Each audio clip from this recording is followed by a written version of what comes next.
Have you ever picked something up labeled healthy and felt a quiet, nagging unease?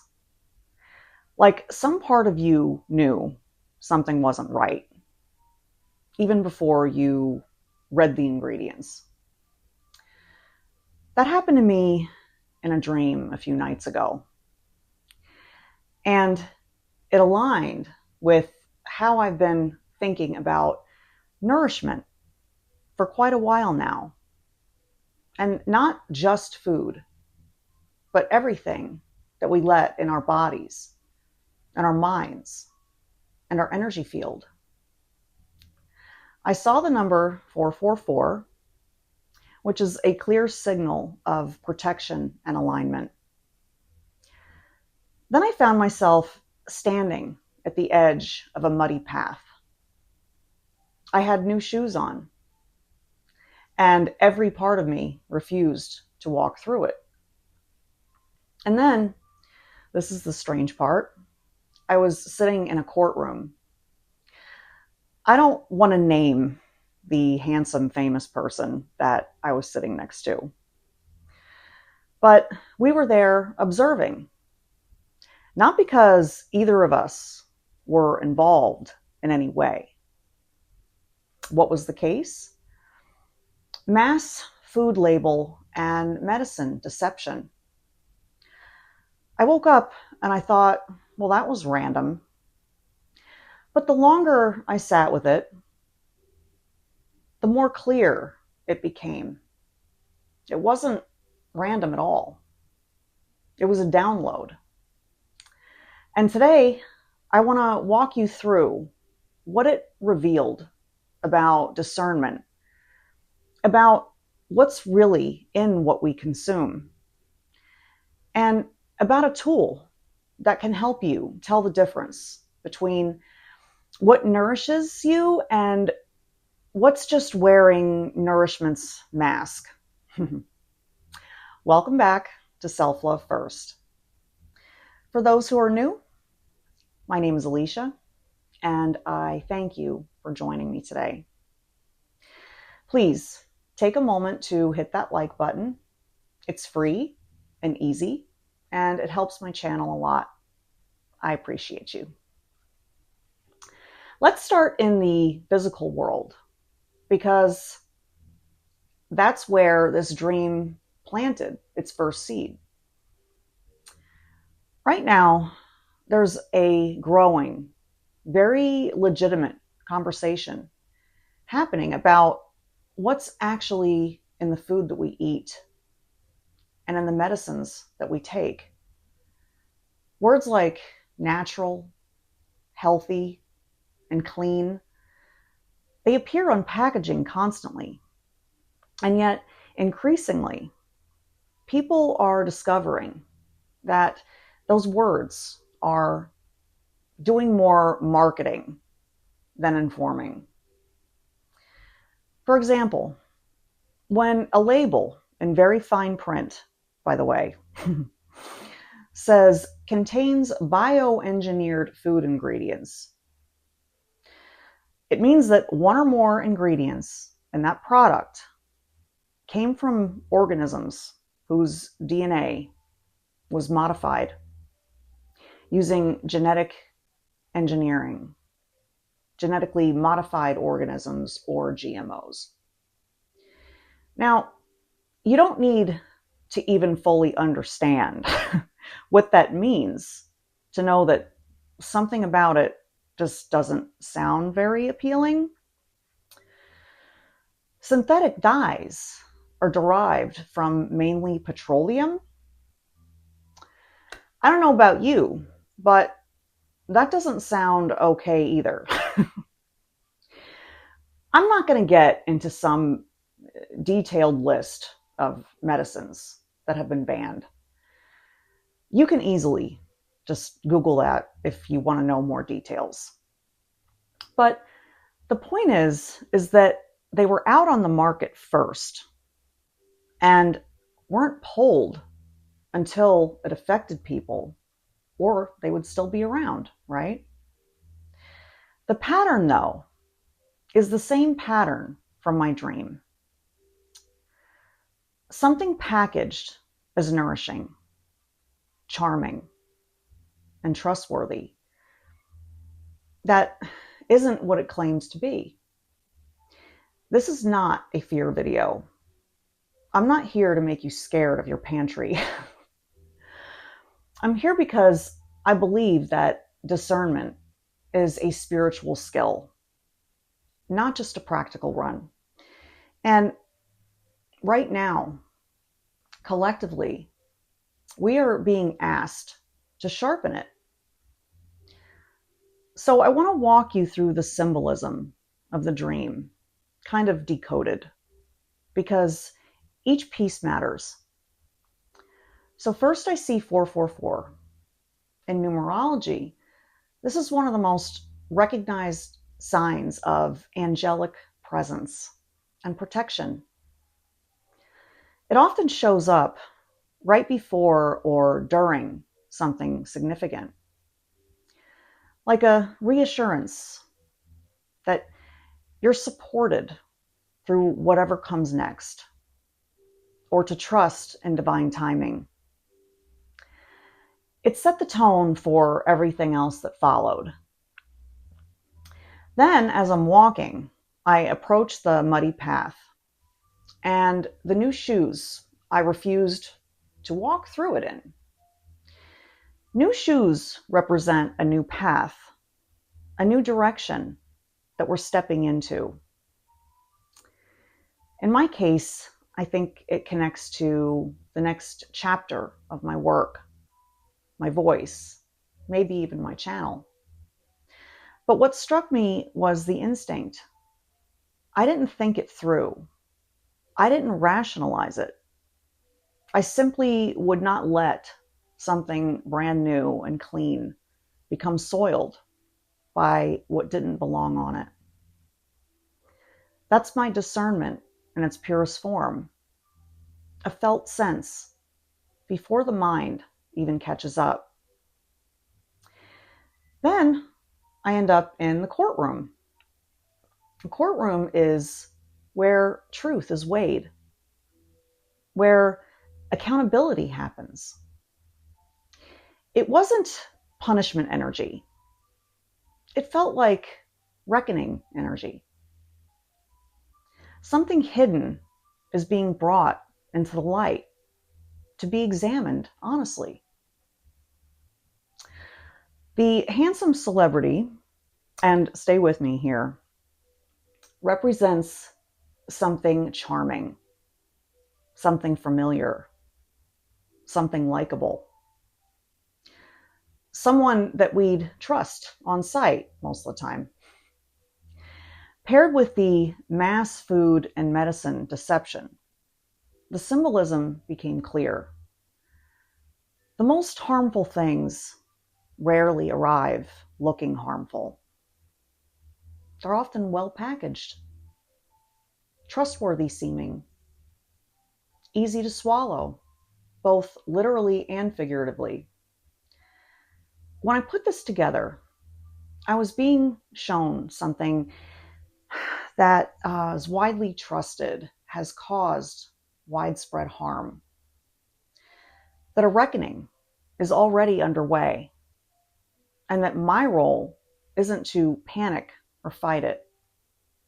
It's to witness this clearly and try to help others develop the same clarity. I want to define this clearly because discernment gets used a lot in spiritual spaces without much explanation. Discernment is not suspicion. It's not cynicism. It's not assuming that everything is a lie. Discernment is the capacity to perceive what's true beneath the surface of what's presented. Using both your intuition and your intellect together rather than either alone. It shows up in 3 layers.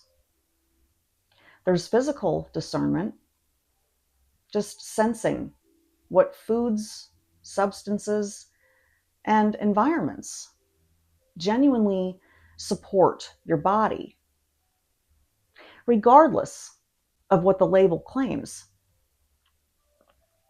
Then there's energetic or spiritual discernment, sensing whether information, teachings, or people are in alignment with truth and love, or if it's just a performance.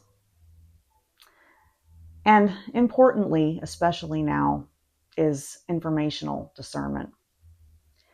The ability to pause before consuming a claim, a headline, a fact, and ask whether it holds true in your body. Here's the key piece. Discernment isn't a thinking process that you do harder. It's a felt sense that you trust faster. That instinct I had with the muddy shoes, that wasn't a 5-step process or pros and cons list. It was immediate, embodied, and already inner knowing. That's why this connects directly to the MAP method. If discernment is natural and embodied, why do so many of us override it? Why do we eat the thing that doesn't feel right? Or trust that source that doesn't feel right? Or stay in situations that don't feel right? Because somewhere along the way, most of us anyway, learn to distrust our own felt sense. Maybe you were told as a child that you were too sensitive, or that you're overthinking it, or that your gut reaction wasn't valid unless you could explain it logically. Over time, the brain encodes a belief that sounds like, my instinct isn't reliable. I need outside permission to know what's true. It's an unconscious block. And it's exactly the kind of pattern that the MAP method is designed to clear. Using that window of reconsolidation, neutralizing the block without needing to consciously process or relive anything. When that block is cleared, something shifts. You stop needing external permission to trust your own gut. The mud on the path becomes obvious again, so to speak. The charming packaging stops fooling you. Not because you're more guarded, but because you're more yourself. So, for food and medicine, before buying, ask yourself, could I explain every ingredient on this label to a child or to myself? And if not, that's worth a closer look. Not a panic, just a closer look. If the first or second ingredient is sugar, and the rest of the words you can't even pronounce, or you've never heard of it, LOL, red flag. Notice your body's immediate response to a product. Does it feel like a yes? Or does something in you quietly brace? For information, before sharing or fully accepting a claim, just pause and ask, does this want me to feel calm and clear? Or does it want me to feel urgent and afraid? Fear-based narratives are always a sign that something is trying to bypass your discernment. So don't engage in it. And check yourself. Is this charming and familiar, or is it true? Those aren't always the same things.